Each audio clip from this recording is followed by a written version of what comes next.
This is the second part of the final exam review, which deals with climate change. And let's just work through it. Many of the early climate change models did not work very well, and scientists had to observe many unphysical fudge factors to account accurately for past years of weather patterns. These models did not work because, one, they completely ignored heat flow from the ocean currents. They completely ignored heat flow from the winds. This one obviously does not work. They ignored the heat produced by gasoline engines. And the answer essentially is the early climate models accounted for winds, which certainly makes sense because the weather patterns tend to follow the prevailing winds. But what they didn't ignored was essentially the heat flow from the ocean currents, which is actually a huge factor.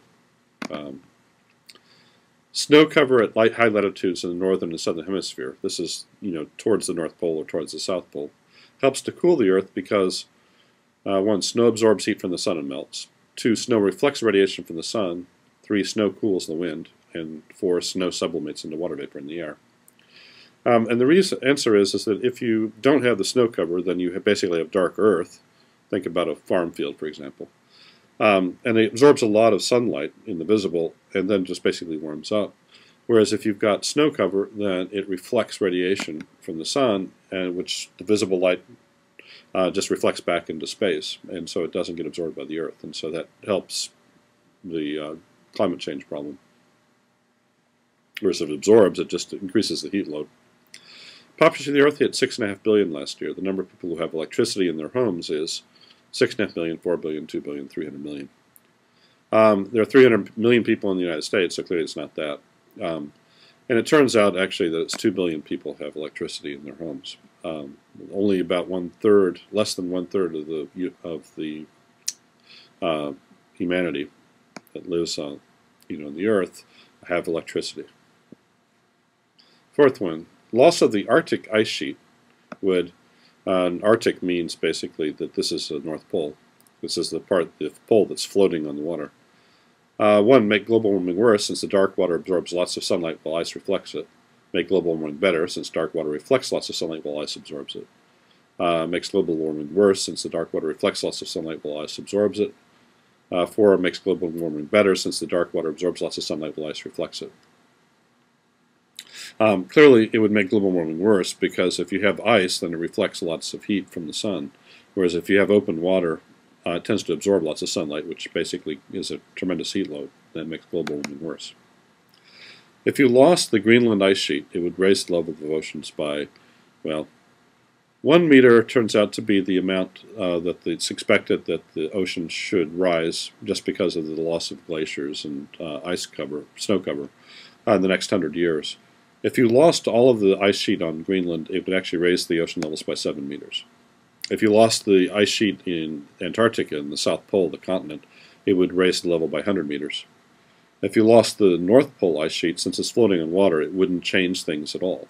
But Greenland, 7 meters. Greenhouse gases are transparent to the infrared and absorb visible light, transparent to both infrared and visible light. 3, absorb the infrared and transmit visible light, and 4, absorb both infrared and visible light.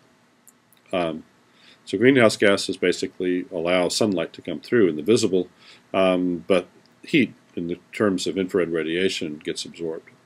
So it's transparent to both infrared. It's basically absorbs infrared and transmits visible light. So it's that. Which gases are greenhouse gases? Absorb infrared radiation have dramatically increased because of human activities. Carbon dioxide, argon, nitrogen, and helium. Helium's not a greenhouse gas. Argon's not a greenhouse gas. Carbon dioxide, uranium hexafluoride, chlorine, and silicon. Silicon's not a gas at all. Chlorine better not be much in the atmosphere or burn our lungs out. Carbon dioxide, methane, nitrous oxide, and halocarbons. It's this one, definitely. Helium, argon, neon, and xenon basically are not greenhouse gases at all.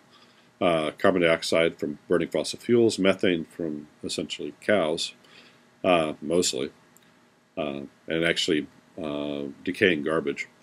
Nitrous oxide is from pollution from cars, and then also comes from agriculture. So anyway, this is definitely it. Eighth one, if emissions of man-made greenhouse gases were reduced immediately to keep the concentrations at current levels, the climate change and warming would still continue for centuries, or the climate change and warming could constant for 10 years and then reduce. Climate change and warming would immediately reduce, or crops would fail. It turns out, actually, that the amount of carbon dioxide in the atmosphere, it's extremely difficult once you've got it in to take it out. It takes a long time. And so even if you reduce the carbon emissions immediately, you'd end up having that carbon dioxide for centuries afterwards. So this one would, this is the one that would change. The ninth one is ice sheets in Greenland melt slightly during the summer months. The water collects in huge open lakes that eventually drain through moulins. Moulins are trenches along the surface of the glacier, which direct the water towards the ocean. Huge waterfalls that allow water to fall thousands of feet toward the bedrock underlying the glacier. 3 are huge open collecting pools which allow the water to slowly evaporate.